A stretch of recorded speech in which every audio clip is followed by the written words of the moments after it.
kelompok 4 yang beranggotakan Saya Uda Melida Diana absen 5. Saya Diona Syaira Fatimatul Zahra absen 4. Saya Clareta Dwi Faradina Mahjawati absen 15. Saya Faradila Elsa Anggraini absen 12. dan saya Muhammad Ardiana Hafiz nomor absen 22 akan mempresentasikan hasil diskusi kelompok kami, yaitu materi tentang Korosi golongan 5 sampai golongan 8.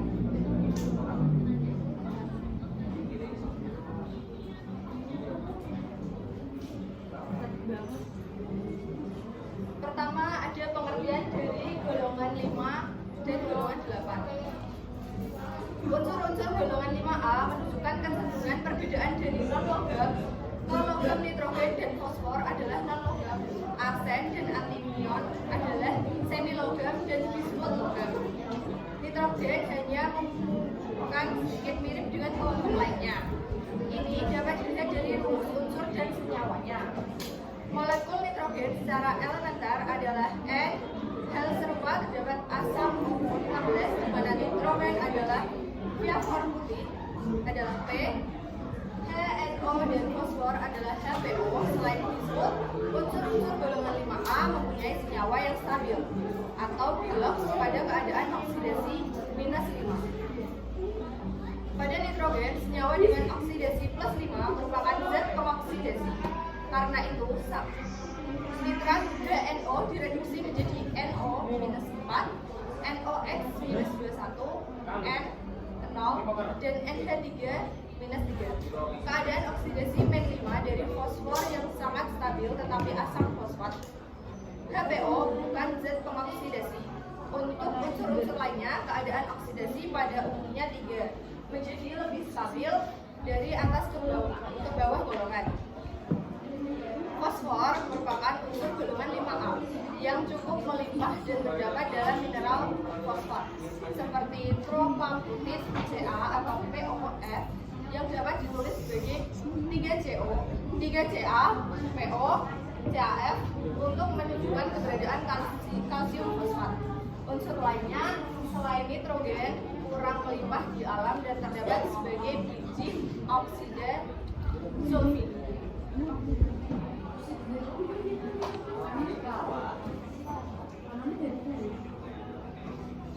Selanjutnya yaitu sifat-sifat unsur.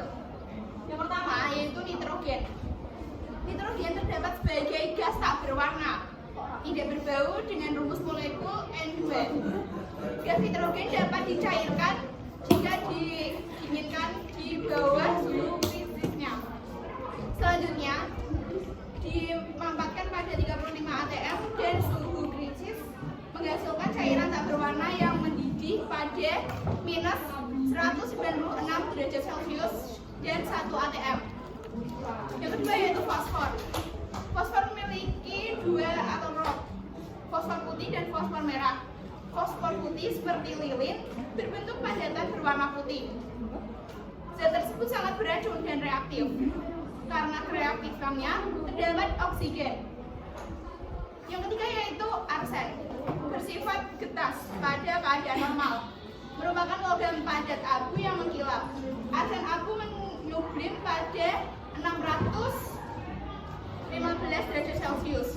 Jika uapnya didinginkan dengan cepat, terbentuknya kristal non logam yang berwarna kuning. Kemudian terdapat antimon, menyerupai perak, suatu padatan mengkilap.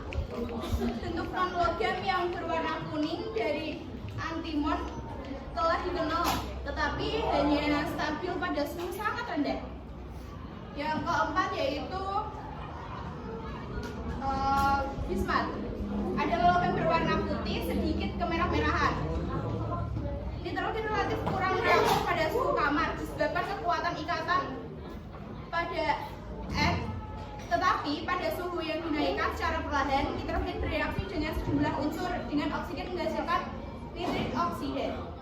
Terima kasih.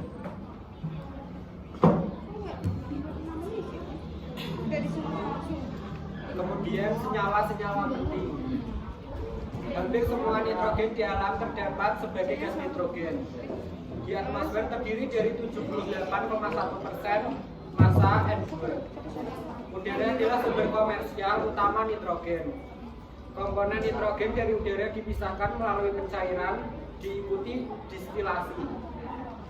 Nitrogen merupakan komponen yang mudah menguap dalam udara cair, sehingga nitrogen merupakan gas pertama dalam distilasi yang meninggalkan cairan gas lain, terutama oksigen dengan gas meliat.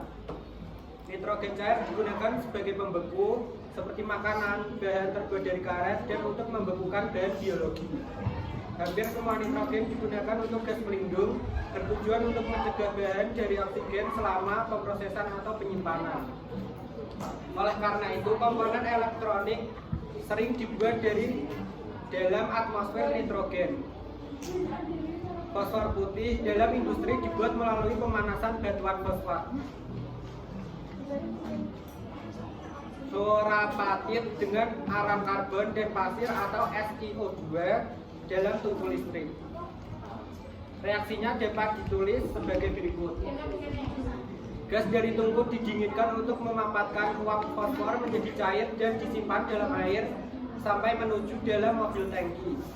Ampas yang terdiri dari kalsium, silika, dan kalsium fluorida secara berkala dialirkan dari tungku. Fosfor putih digunakan untuk pabrik asam fosfat HPO untuk membentuk asam fosfat. Fosfor dibakar dalam udara berlebih dan kabut oksida yang terbentuk disiram dengan air. Beberapa fosfor putih diubah menjadi fosfor merah untuk digunakan pada pembuatan korek api melalui pemanasan pada suhu 249 derajat Celcius dalam udara inert. Busur listrik bertegangan tinggi menghasilkan suhu 1200 derajat Celcius sampai 1450 derajat Celcius dalam tungku. Lelehan ferropos berat dan berada di dasar dapat dialirkan. Lelehan kalsium silikat kurang mapat dari ferropos sehingga membentuk cairan lapis kedua dapat dialirkan keluar. Arsen diperoleh dari berbagai biji seperti sulfida, ASS yang dibuat melalui pemanggangan di udara, diikuti oleh reduksi oksida yang dengan arang karbon. Arsen 3 oksida terdapat dalam ceroboh gas hasil pemanggangan biji tembaga, juga digunakan sebagai sumber arsen. Antimon diperoleh dari stibnit SBS melalui pemanggangan oksida, diikuti oleh reduksi dengan arang. Bismut diperoleh sebagai hasil samping dalam elektrolisis pemurnian tembaga. Bismut terdapat dalam lumpur yang berkerumun dekat anoda. Sekian, terima kasih.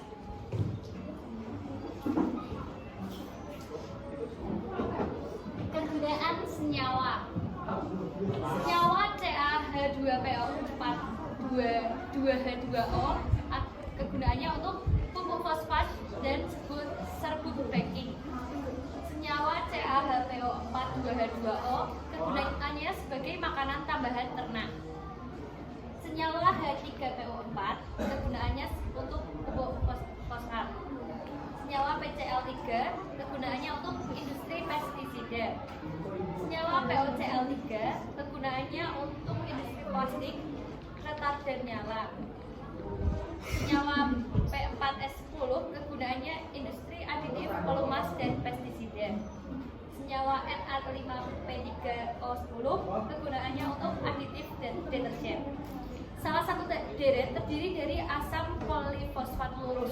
Asam dengan rumus Hn+, 2PNO3N+1 yang dibentuk dari rantai ikatan PO. Deret lain terdiri dari asam metafosfat, yaitu asam dengan rumus umum HPO3N dengan N yang sangat besar dan disebut asam polimetafosfat. Polifosfat dan metafosfat dapat digunakan dalam deterjen sebagai pelunak air melalui reaksi pengkompleksan dengan ion logam yang terdapat di dalam air. Natrium trifosfat atau Na5P3O10 salah satu polifosfat yang digunakan secara umum, dibuat melalui penambahan natrium karbonat yang cukup terhadap asam fosfat menghasilkan larutan garam NaH2PO4 dan NaHPO4. Jika larutan ini disemprotkan ke dalam tempat pengeringan yang panas, ion fosfat memadat menjadi natrium trifosfat. Kegunaan fosfat dalam deterjen dapat berfungsi sebagai pupuk bagi tanaman yang terdapat di danau atau sungai. Akibatnya, tanaman sejenis alga menjadi subur di danau-danau, yang pada gilirannya danau kekurangan oksigen karena diserang oleh alga sehingga ikan cenderung mati.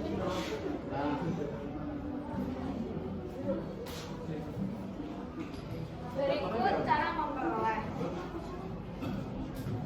Gas nitrogen dapat diperoleh di laboratorium melalui reaksi-reaksi kimia dan dalam industri melalui proses destilasi bentikan. Oksigen dapat dibuat dengan cara destilasi bentikan dan elektrolisis lautan. Helium dapat diperoleh dari destilasi bentikan pula. Selanjutnya, fluorin diperoleh dengan memisahkan senyawanya dengan cara elektrolisis.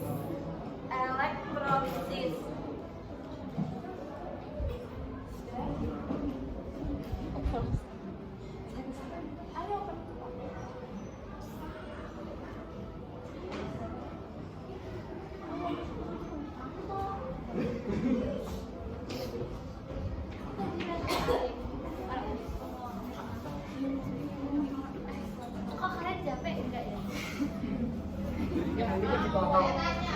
Enggak boleh. Kamu ini.